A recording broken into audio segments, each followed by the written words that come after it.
Parentalidades, o podcast que vai te contar o que ninguém te contou sobre a educação de filhos. Aqui nós abordaremos a educação parental pela perspectiva da psicologia, da psicanálise, da neurociência, de todo esse sistema integrado de conhecimento. Eu sou Ruth Assunção, terapeuta parental, escritora, neurocientista e mãe de uma adolescente.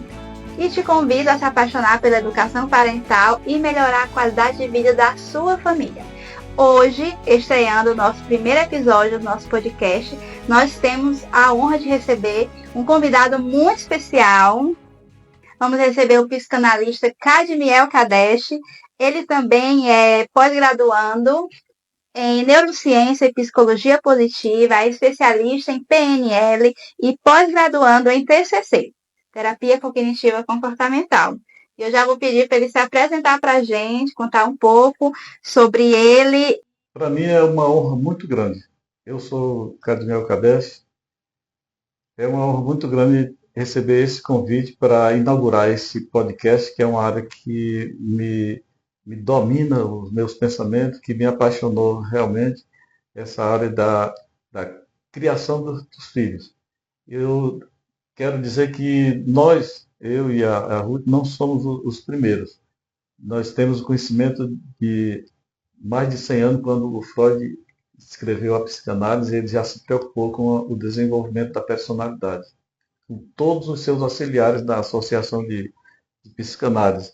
Depois nós tivemos o Eduardo Claparede, que se preocupou muito com a maneira de ensinar para os filhos, e ele desenvolveu algumas técnicas muito importantes, e eles se preocuparam exatamente em trazer algum conhecimento para que os pais possam conduzir os seus filhos de uma maneira melhor, de uma maneira mais apropriada para enfrentarem os dilemas, as dificuldades da vida.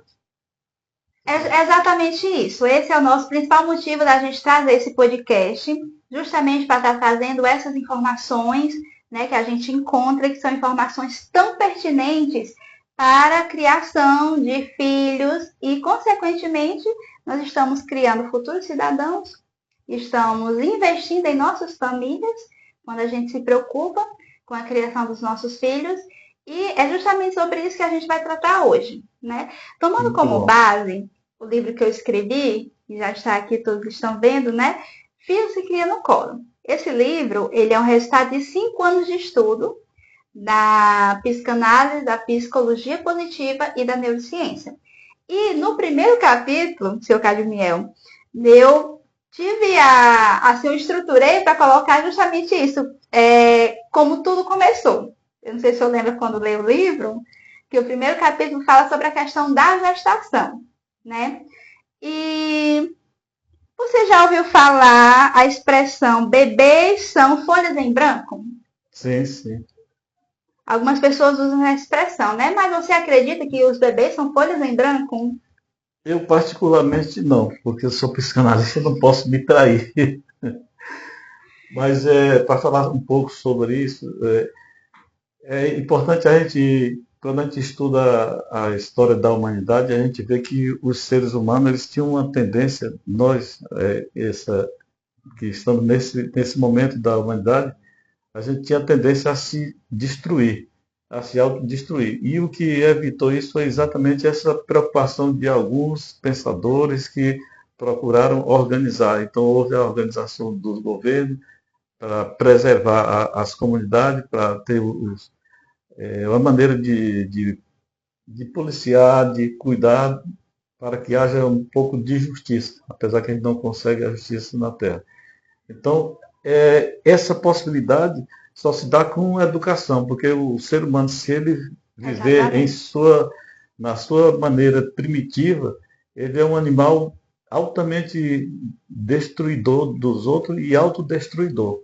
O Freud falou que o ser humano, ele, dentro de pouco tempo, quando ele escreveu isso, em 1924, ele falou que o ser humano, dentro de pouco tempo, teria a possibilidade de se autodestruir toda a humanidade na Terra.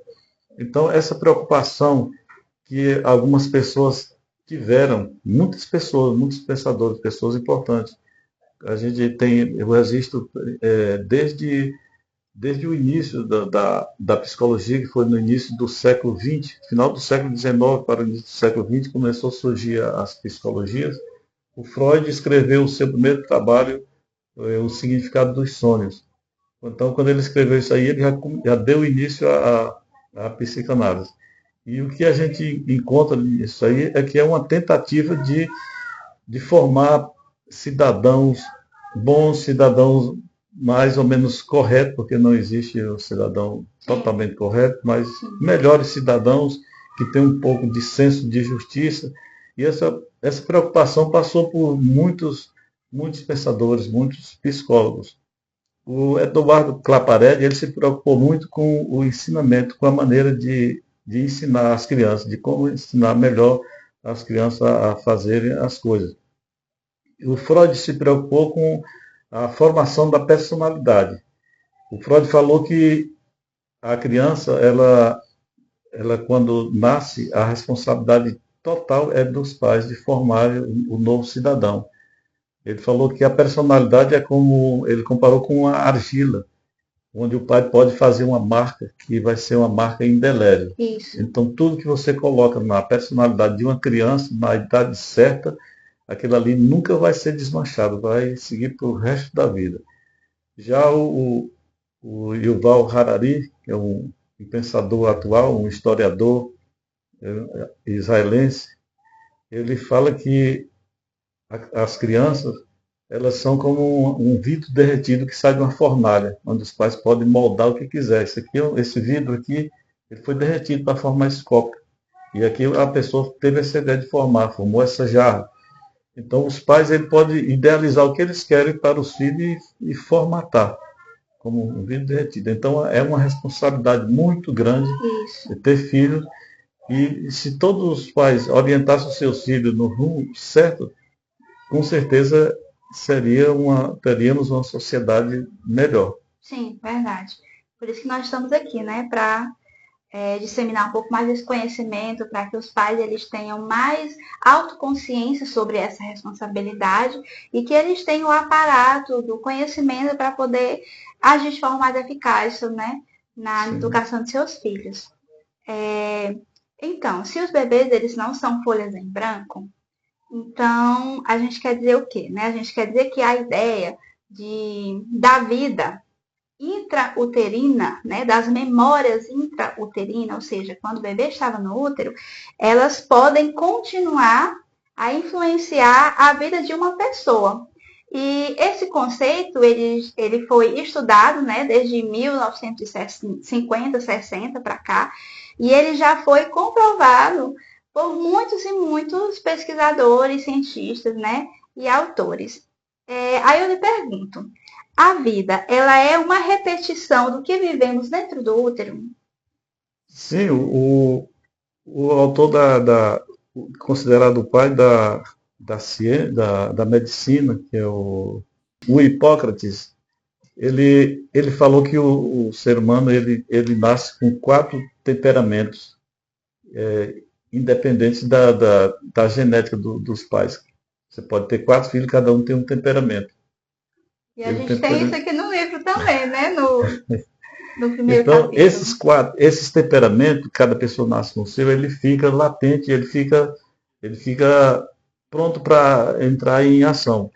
Mas como o Freud descobriu, e os outros psicanalistas, os outros psicólogos descobriram também, que esse temperamento pode ficar guardado, como você falou aí dessa vivência intrauterina, pode ficar guardado, mas os pais têm a responsabilidade maior de formatar o que eles quiserem com aquele vidro derretido, como o Yuval Harari fala. Agora, se o pai coincide de direcionar o filho no rumo do temperamento que o filho tem, então o potencial é bem maior. É onde surgem os cientistas, surgem os grandes transformadores da humanidade, são as pessoas que se encontraram com o seu temperamento que já trazia com ele. As heranças genéticas estavam ali adormecidas, a vivência que teve no período intrauterino. Então, mas como eu sou contrário a essa ideia de que Você falou que é uma folha em branco, né? É uma Essa folha em é a branco. Eu sou a ideia. favor dessa ideia por causa disso, porque os estudos da psicanálise, da psicologia falam que os pais podem traçar o rumo que querem para os filhos. Os pais podem, segundo o Yuval Harari, os pais podem transformar o filho num pacifista ou um belicista, pode transformar num cristão ou num budista, pode transformar num capitalista ou um socialista. Os pais determinam isso aí. Embora ele tenha latente dentro dele todo o potencial para desenvolver as cargas genéticas e a vida intrauterina que ele trouxe, as experiências que ele trouxe do útero, fica tudo guardado ali, É o que a gente sem chama do uso. eu real, né? O O eu eu real real, que fica é sem o. uso. Isso, o Fica, próprio fica indivíduo. praticamente um stand-by. Isso. A gente sabe que não existe outro momento da vida em que nos desenvolvemos mais do que quando no período da gestação, que é quando estamos sendo formados no útero da nossa mãe. Mas, porém, a psicologia perinatal, ela não se caracteriza como uma área isolada, né? Não quer dizer que é só isso que existe e a gente vai determinar, porque aconteceu isso no parto, porque a mãe passou por isso, que aquilo ali vai ser uma marca, uma condição irrevogável para aquela pessoa para o resto da vida, né? Porque as áreas da psicanálise, da psicologia, elas se integram, né? Então, a psicologia perinatal, ela não é uma área isolada.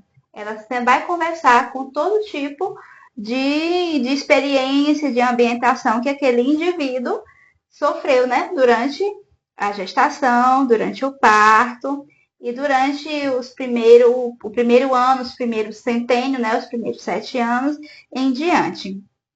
O médico pesquisador Paul Piachel, ele estudou pacientes que passaram por transplante, especialmente de coração, e constatou que muitos deles mudavam hábitos, comportamentos e temperamentos, como a gente já falou aqui, né, dos temperamentos, e preferências, depois de receberem o órgão de outra pessoa.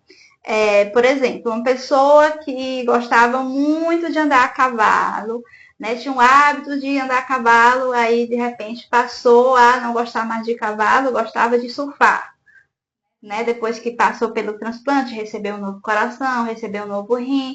Ele fez um estudo, inclusive escreveu um livro, né, com vários casos, falando disso, né? Como que se explica isso? Aí nós já vamos entrar na neurociência. Isso aí se explica da seguinte maneira: cada célula nossa tem todas as informações que nós temos. Nossas células têm Nossas memória. memórias Isso, são informações. isso. Então, quando a pessoa recebe um órgão transplantado, logicamente que aquelas informações daquela pessoa, elas vão interagir com a pessoa, em algum momento ela vai predominar. A pessoa de repente desperta um dote, um interesse por uma coisa que ele nunca pensou na vida dele. Igual você falou o exemplo aí, isso aí já é realmente comprovado, é porque cada célula tem realmente todas as informações da gente.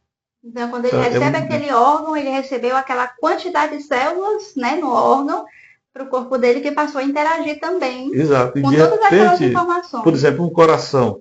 A pessoa recebe um coração, do tanto de informações que tem ali, o coração ele tem tantos neurônios que impressiona quando a gente estuda a neurociência. Agora, no momento, eu não lembro a quantidade de neurônios que tem no coração, mas aí a pessoa recebe um coração, no exemplo que a gente está falando. Sim. Então, as informações que aquele coração trouxe daquela outra vida vão ficar latentes para entrar em ação a partir desse momento.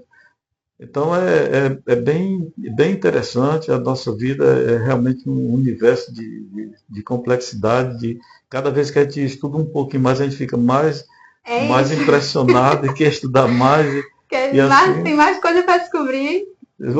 depois que você estuda toda a teoria do Freud, depois vem o Jung, aí depois vem a teoria da personalidade com a grande quantidade de pessoas que estudaram a teoria da personalidade.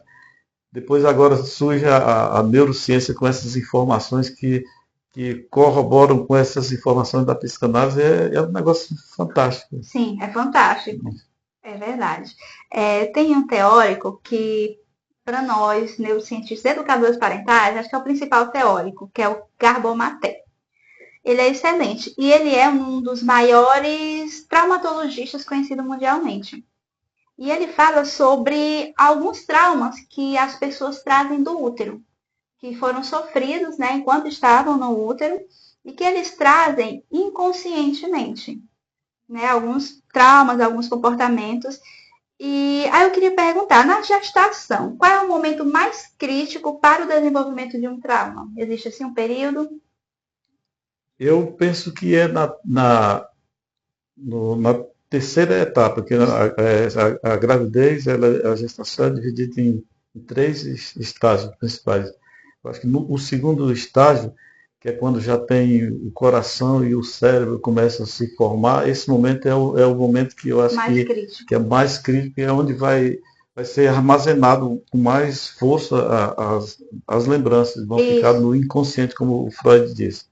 O Freud fala que comparou a nossa mente como um iceberg, onde a gente vê só a pontinha aqui e para baixo está toda aquela isso, montanha de gelo. Então aquilo está tudo no inconsciente. é verdade. Essa gama de informações que passou nesse período. Então o ser humano nasce com essas informações, nasce com. Ele desenvolve o temperamento agregado à herança genética dos Sim, antepassados, né, e junto tudo isso aí. Mas no momento, a partir do nascimento, a responsabilidade é dos pais. Aí ele se torna um papel em branco. sim, Em sim. branco pode ser até colorido, vamos fazer uma analogia com os temperamentos. Cada temperamento uma cor, mas não tem nada escrito. Os pais vão escrever como vai fazer essa moldagem Certo. e definir. Você, por exemplo, quer que seu filho seja um engenheiro, então você vai educar ele já mostrando aquelas coisas. Você quer que ele seja um músico, já começa a comprar um instrumento para ele tocar, leva ele para festivais de música. Você quer que ele seja um cristão, leva ele para a igreja e ensina ele a Isso. orar. Você quer que ele seja um budista, leva lá para um templo budista e ele vai se tornar um budista. Eu vi vários casos, né? Que, por exemplo, das memórias intrauterinas, como você falou, né? A ambientação já que o feto tá, né? As memórias é, de fora também do útero. De crianças que, por exemplo, a mãe era professora de inglês, dava aulas de inglês, e quando a criança nasceu, que já as primeiras palavras já foram em inglês. Né? Aí os médicos explicaram que foi isso, né, que aconteceu, que é porque a mãe que ele teve contato ainda dentro do útero, que ele conseguiu ter aquelas memórias, né? Crianças que já nasceram sabendo Caramba. algumas notas musicais, né? E foi lembrado que durante a gestação que essa criança, que os pais, né, eram músicos e a criança já nasce com aquela ambientação, né? Como o senhor falou. Então, assim, a criança ela é aquilo que o ambiente, aquilo que os pais estão formando, é o tipo de experiência que ela está experienciando. Né? Então, Sim, sim. normalmente, por exemplo, como o senhor disse, se ele se quiser que seja um cristão, leva para a igreja. Então, ele tem que ter aquela ambientação, ele tem que ter aquelas experiências. Né? E isso é responsabilidade dos pais. Da mesma forma, o contrário. Às vezes a gente não quer que os nossos filhos façam certas coisas e a gente faz. E eles estão aprendendo pelos neurônios de espelho. Não tem como a gente dizer algo e fazer, a criança vai aprender aquilo que a gente está fazendo, e não que a gente está falando. Né? Essa parte É porque o funcionamento mais forte da criança são as células espelhos. Elas começam a se formar imediatamente as primeiras células já têm células espelhos agregadas. Então a neurociência já constata que na sétima semana já é possível ver o coração e o cérebro, são dois órgãos que começam a se formar primeiro. E em todos esses órgãos, uma grande quantidade, eu esqueci agora qual é o percentual de células que são células espelho. Então, quando a criança nasce, no momento do nascimento, ela é sobrecarregada de células espelho. Então, tudo que está ao redor dela, ela vai espelhando. Mas isso aí perpetua para o resto da vida. sim, Então, até hoje, se a gente quer aprender alguma coisa, a gente usa as células espelho. sim, E aí entra. entra nisso aí, o Freud fala sobre as companhias, sobre essa questão de a gente ser a média das pessoas que a gente convive. Por exemplo, ele Isso, fala que nós somos a média das 5 pessoas que a gente mais próximo. E o ensinamento religioso fala para evitar de andar com más companhia, porque isso. corrompe A os bons própria Bíblia costumes. já diz, né? Então não tem como fugir disso aí. Sim. Mas o problema maior que nós temos agora, nessa atualidade da humanidade, é que os pais precisam sair para trabalhar para conseguir É isso. a manutenção da vida. Antigamente só o pai, era costume mais o pai e a mãe ficava cuidando. Agora sai o pai e a mãe. E ele entrega a criação desse filho para uma terceira pessoa Isso. que tem uns costumes, uns valores totalmente Uhum. diferentes daquele pai. Então, a criança vai conviver com esse cuidador que deixou outro filho lá com outra pessoa cuidando, um parente ou outra pessoa que é um pouquinho menor, mas sempre tem essa coisa. E essa mãe que deixou o filho lá e vem cuidar do outro filho aqui, por mais amorosa que ela seja, por mais empática, ela não vai estar tão feliz porque ela está o tempo todo pensando no filho dela lá. De alguma maneira, ela cria alguma antipatia com esse garoto que ela está cuidando aqui. E com certeza ela não vai transmitir o que a mãe realmente desejava transmitir para aquele filho. É impossível, não tem Sim. essa possibilidade. Então, a humanidade está caminhando por um caminho meio complicado.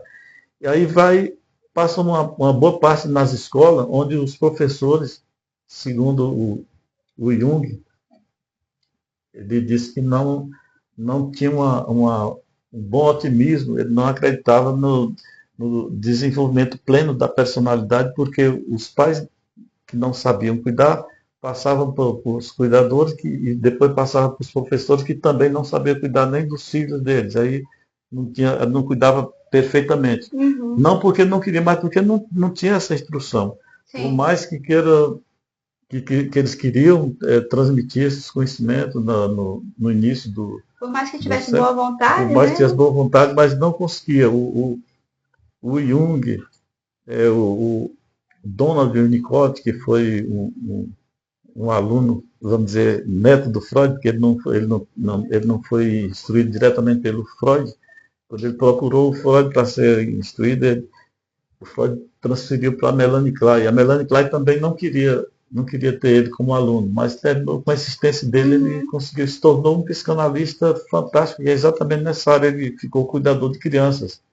Ele foi responsável pelo cuidado das crianças órfãs da guerra. Ele ficou cuidando, então ele adquiriu uma experiência muito grande, cuidando de crianças desde do Sim. 0 ano. Então ele era o pediatra que cuidava de todos. Então a experiência dele é fantástica sobre o E, cuidado com os filhos. Então, embasado nisso, ele, ele formulou, né? Pela ele observação. isso. Então, eu indico para quem quer ter uma boa indicação de como cuidar dos filhos, leia o Donald Winnicott. Ele vai dar umas orientações muito bacanas, que é exatamente a maneira de você cuidar de um filho, orientar na hora certa, na fase certa. Porque Isso. depois que fez a marca, essa marca indelével, como o Freud falou, não tem mais como cobrir. É verdade. Aí vai precisar de terapia, vai precisar de psicólogo. Nós estamos aqui na estreia do nosso primeiro episódio do nosso podcast Parentalidades. Hoje nós estamos falando sobre traumas intrauterinos, sobre lá no início, né, lá na gestação, e como influencia também em toda a vida do ser humano, e recebendo com muito carinho o psicanalista Cadmiel Kadesh aqui no estúdio da Inova Contabilidade. Nós tínhamos planejado fazer ao ar livre, né? O nosso primeiro Seria, né? podcast, que a gente quer uma dinâmica mais diferente, um podcast inovador. Porém, não foi possível e nós tivemos aqui esse estúdio cedido gentilmente pela Inova Contabilidade, para a gente aqui estar transmitindo para vocês todo esse conhecimento tão importante para os pais. Dando continuidade, nós vamos falar sobre realmente a questão dos traumas intrauterinos, né? Que nós sabemos que existe. Eu queria que você explicasse, por exemplo, quais são as características, quais são os comportamentos que uma pessoa desenvolve, né, inconscientemente durante a vida, essa pessoa que sofreu o trauma de tentativa de aborto. por parte da mãe, né? A mãe tentou abortar, ou seja, teve a questão da rejeição do feto, teve a questão, toda a questão emocional que foi transmitido, né, pelo cordão umbilical, né, todos os neurotransmissores. Teve a questão da tentativa mesmo, né, contra a vida do bebê. Então, essa criança ela traz, né, inconscientemente, algumas características, alguns comportamentos desse trauma que ela sofreu no útero. Tanto essas crianças que sofreram tentativa de aborto, como também crianças que o cordão umbilical apertou, né, às vezes no pescoço, na perninha. Esses traumas, eles trazem alguns comportamentos que são observados durante a vida adulta. Com certeza. É muito difícil de a gente chegar e fazer um diagnóstico e dizer, ah, você teve uma tentativa de aborto, então você foi rejeitado, ou você teve uma dificuldade no parto. É muito difícil a gente falar assim à primeira vista. Porém, as ansiedades injustificadas, vamos dizer, os TAG, né? As ansiedades generalizadas, elas podem ser trabalhadas e se chegar a uma situação dessa. E pode não ser também, pode ser uma situação já após o nascimento, algum abuso que a criança sofre, fica guardado. Então, desenvolve. O principal é a ansiedade e o pânico. A síndrome do pânico, ela tem umas origens nesses traumas violentos que a pessoa vive. Mas a gente não tem como diagnosticar à vista. De forma geral, né? Tem que ser um estudo individual. Precisa fazer uma análise. Precisa se fazer análise. Durante a análise é possível se chegar próximo do evento que causou. Mas o mais importante é procurar dessensibilizar o sofrimento, tirar a pessoa do sofrimento e dessensibilizar daquela conexão que tem com o passado, mesmo inconsciente, e ver a vida com outra perspectiva.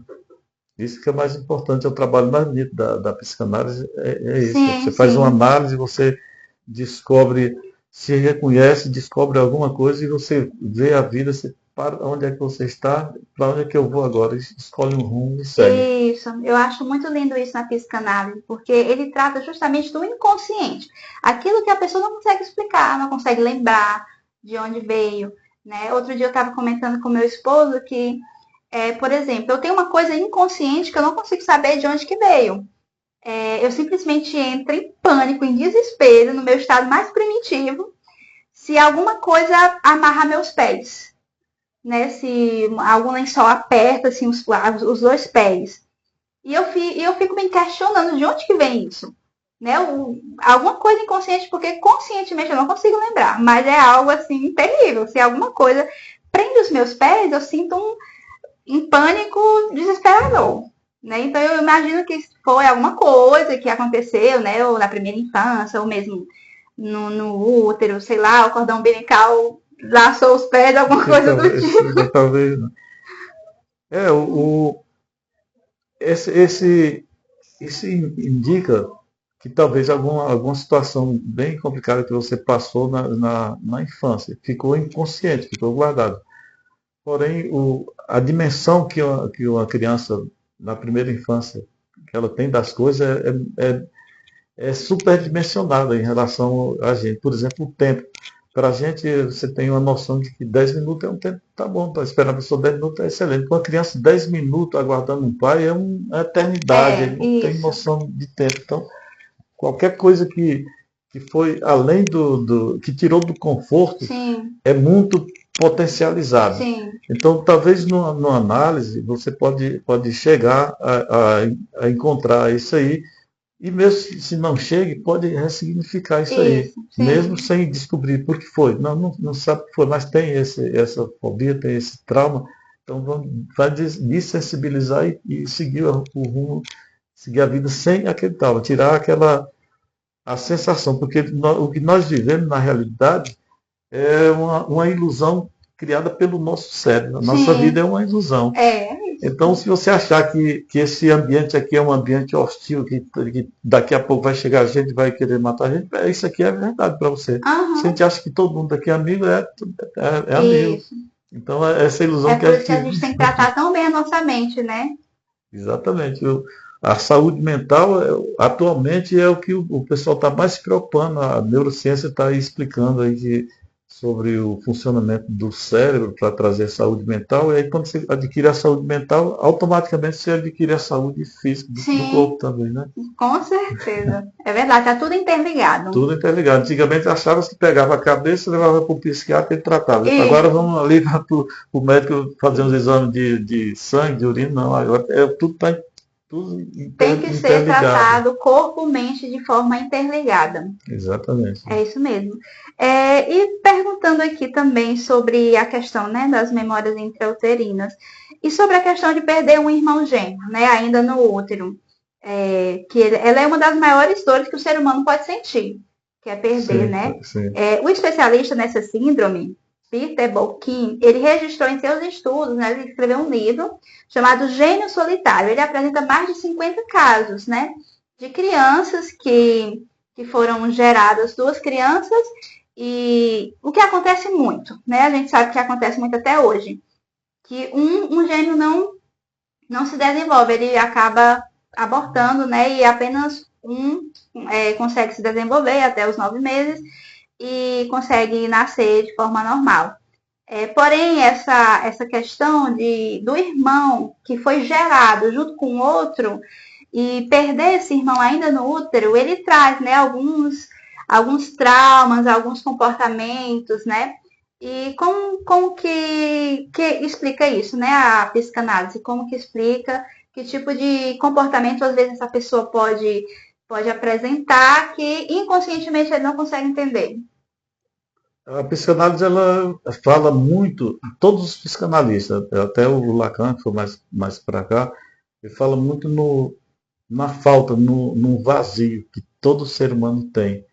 E principalmente nesse caso aí dos gêmeos, porque eles compartilham muitas células da Isso. mesma formação. Então, essa separação, essa perda da companhia é um luto que ele já vive inconscientemente, já tem um luto.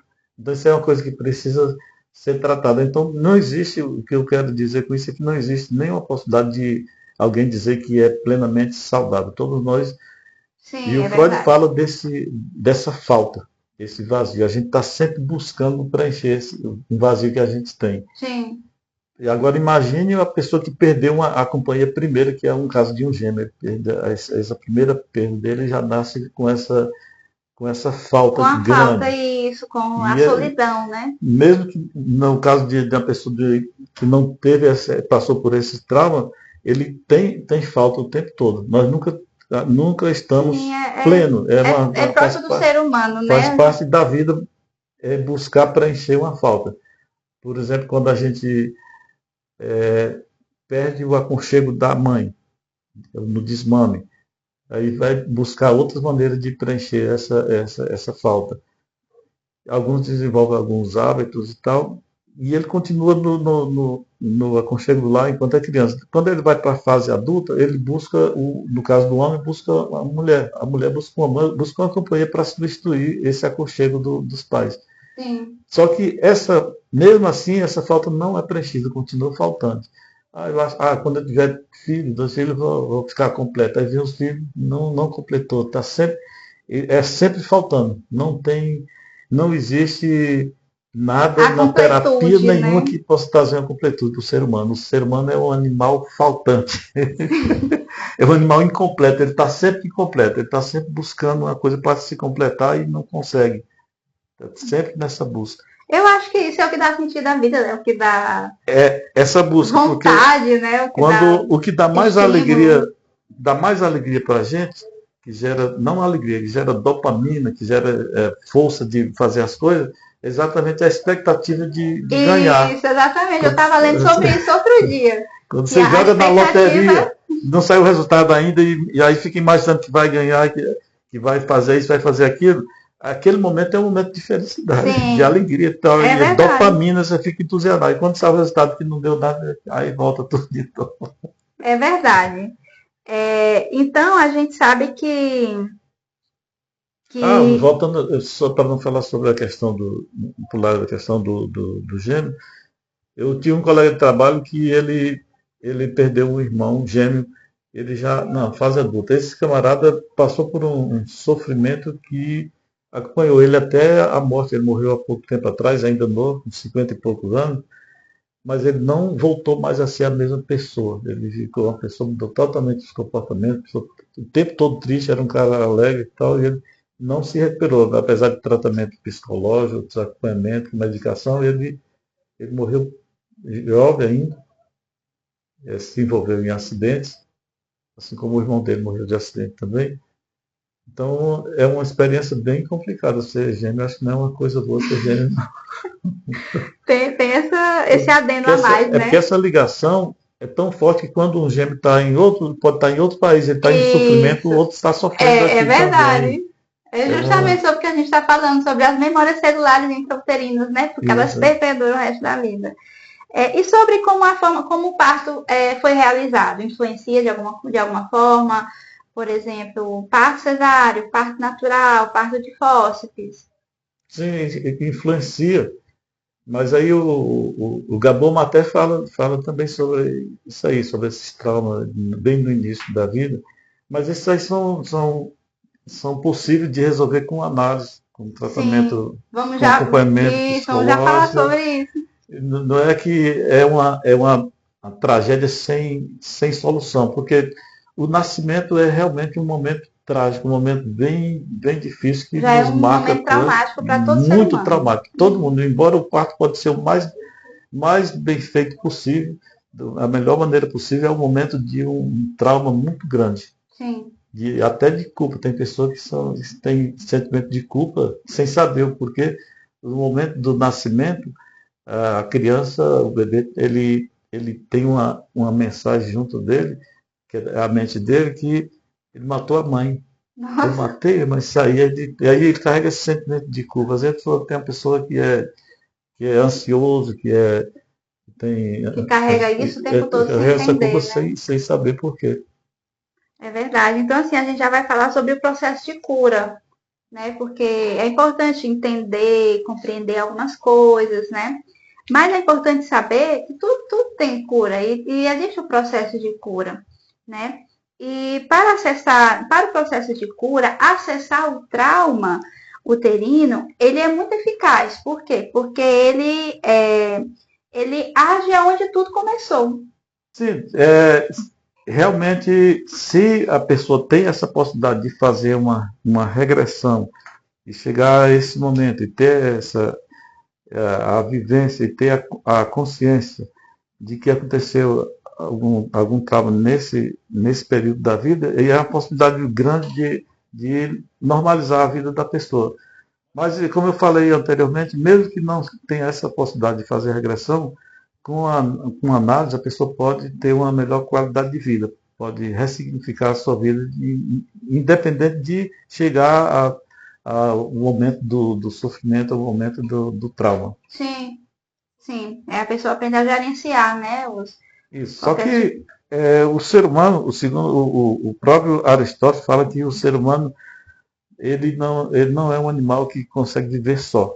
O ser humano que quer viver só, ele não é, ele precisa ser ou um animal ou um deus, ele não é um humano. O humano ele tem essa característica de estar reunido, de estar Sim, em grupos. Ele é um animal social. sim. Então, não tem como fugir disso aí, porque é da natureza humana. É verdade, é verdade. Isso também já foi comprovado em inúmeros, né, inúmeros tipos de pesquisa, de trabalho, né, para poder entender essa questão, né, da necessidade de socialização do ser humano. Os aprendizados ocorridos no momento da concepção, eles estão muito enraizados no nosso sistema, né, criando algumas predisposições. Os aprendizados ocorridos no momento da concepção, eles estão muito enraizados em nosso sistema, criando predisposições. Ao mudar essa percepção, né, decorrente desse período, outros traumas vão se curando automaticamente? Existe essa possibilidade comprovada pela neurociência, que é a neuroplasticidade. Por exemplo, o ser humano ele tem a capacidade de se adaptar em qualquer ambiente da Terra, em qualquer condição de vida, Sim. em qualquer sociedade. Você pode botar uma criança aqui e dizer levar para uma cultura totalmente diferente, lá ele vai se adaptar e vai viver. A neuroplasticidade é exatamente a mudança dos padrões do funcionamento do cérebro. Ele começa a funcionar de acordo com o ambiente onde ele está. Procura se adaptar para ter a melhor qualidade de vida. Sim. Nós buscamos o tempo todo sair do sofrimento mais do que buscar o prazer. Então existe a zona de conforto. Então se aqui está confortável, não tem muito sofrimento, ali é melhor, mas aqui está confortável, fica aqui. Ele só sai daqui quando o sofrimento é maior do que o prazer. Então ele sai daqui em busca do prazer, mas não é em busca do prazer, é fugindo do sofrimento. Sim. E em cada mudança dessa, a neuroplasticidade entra em funcionamento, que é os novos padrões que o cérebro vai desenvolver para conviver naquela nova situação, para se adaptar à nova situação. E até um certo tempo atrás, as pessoas achavam que aquela história lá, que não se ensina truque para cachorro velho, né? Mas a gente já sabe, né? Agora com a neurociência já bem avançada, a gente já sabe que não, que é o que o senhor está falando.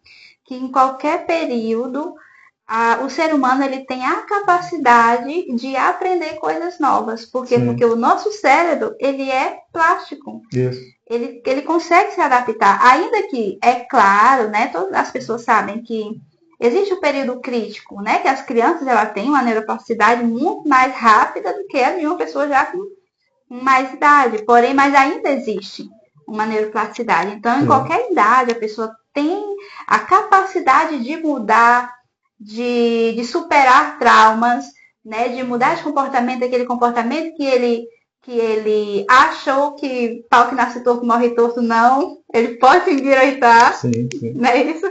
O nosso cérebro, ele se desenvolve rapidamente, mas depois ele fica num ritmo mais lento. Então, Isso. as células espelho estão para nos auxiliar no aprendizado, através exatamente na observação de quem faz outras coisas, né? E aí entra o problema dos vícios. O vício na pornografia é exatamente a pessoa que assiste filmes, a pessoa que assiste filme violento. As células espelho vão formatando padrões como se fosse um link criado no cérebro. Através daquele link ele acessa a mente, que são as imagens mentais. Sim. Então, aos 25 anos, o cérebro já está com seus neurônios todos formados. São os 86 bilhões de neurônios já estão prontos. E aí diminui mais a rapidez, a velocidade de se aprender. Sim. Mas não é impossível. Por exemplo, quando você tinha 15 anos, o professor te ensinava uma coisa 2 vezes, pronto. Você já estava em condição de tirar um 10 na prova. A partir dos 25 anos, aí aumenta mais, 3 vezes. 30 anos, 4 vezes. Aí dependendo da idade, a diferença está na repetição. Sim. Tem que repetir mais vezes, até o cérebro criar um link. Na realidade é um link que ele cria, a semelhança de um computador. Eu costumo pensar assim, como um caminho neural. É como um caminho... O caminho neural é um link. Você digita lá o link e ele acessa a imagem mental. Isso, que a pessoa, eu desenho assim, né? Que a pessoa... É como um caminho que a pessoa faz andando de bicicleta, um caminho de terra, em que a pessoa passa de bicicleta várias vezes naquele caminho, aí fica aquele fundinho. Então é como um caminho neural.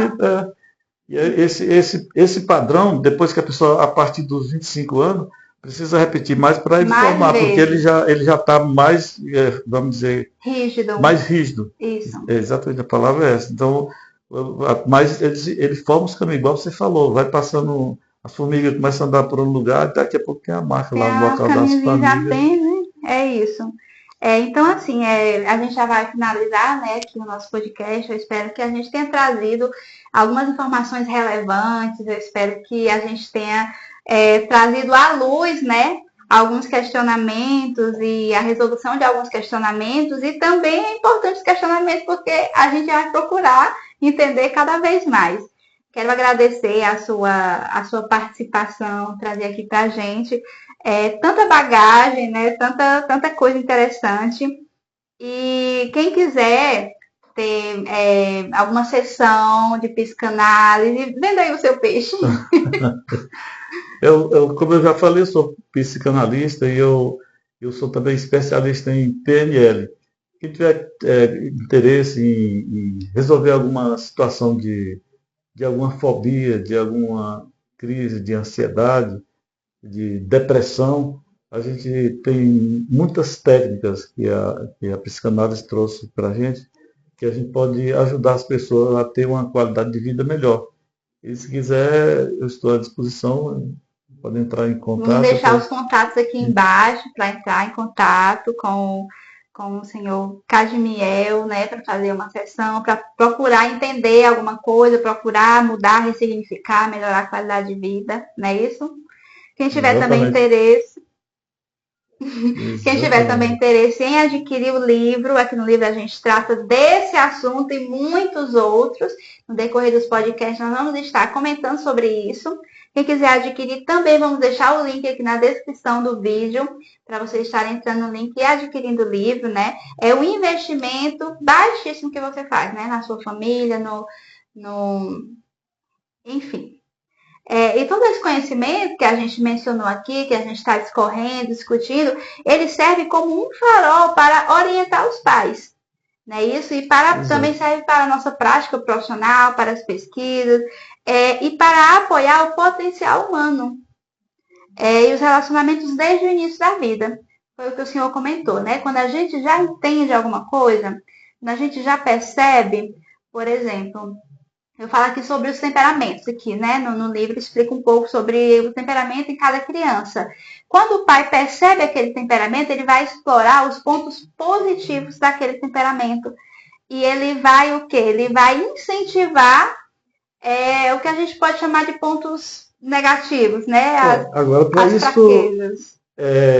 para isso, os pais precisam ter uma orientação. Isso. Porque criar assim empiricamente, aí, do jeito que der certo, a cada dia um dia, é muito complicado. Então, eu indico, leia o Donald Winnicott, porque ele dá umas orientações da maneira que você deve ensinar o seu filho na hora certa. Em cada fase da vida tem um tipo Tem a maneira de mais interação eficaz. dos pais com os filhos. Porque no momento que ele está predisposto a um tipo de ensinamento, você deixar passar e querer ensinar aquilo depois já não vai mais alcançar, porque a mente dele já tá em Em com outra outro fase. linha, É em outra verdade. fase. Então, é importante saber da fase e de como interagir em cada fase. Isso o Donald Winnicott dá umas aulas muito bacanas. O senhor quer deixar suas considerações finais? O que eu quero é agradecer por essa oportunidade, por esse. Eu acredito que se um pai tiver um pai, uma mãe, um cuidador, aceitar essas orientações e começar a pôr em prática no seu filho, já valeu a pena. Uma vida que você coloca no rumo certo no mundo já É é um verdade. significativo assim, sem medida. É verdade. Muito obrigado pela oportunidade de a gente conversar. Eu gosto muito de falar sobre esses assuntos. Se a gente tivesse o tempo disponível, a gente ficava aí até 10 da Nós noite. vamos ter mais outras oportunidades, né? Trazer mais outros assuntos, né? Também ainda seguindo a nossa linha, né? De estudo. Eu quero novamente agradecer pela sua contribuição, agradecer a Inova Contabilidade pelo estúdio aqui que nos cedeu, agradecer a técnica e todos vocês que assistiram até aqui. Compartilhe se você achou interessante, né? Algum comentário. Pode colocar comentário, pode compartilhar com quem você acha que precisa entender um pouco mais sobre isso, com quem você acha que precisa aprender um pouco mais. Pode espalhar aí a informação para o máximo de pessoas, de amigos, de parentes possíveis, certo? Qualquer dúvida também, qualquer pergunta, pode colocar nos comentários que a gente com todo carinho vai estar respondendo. E até a próxima.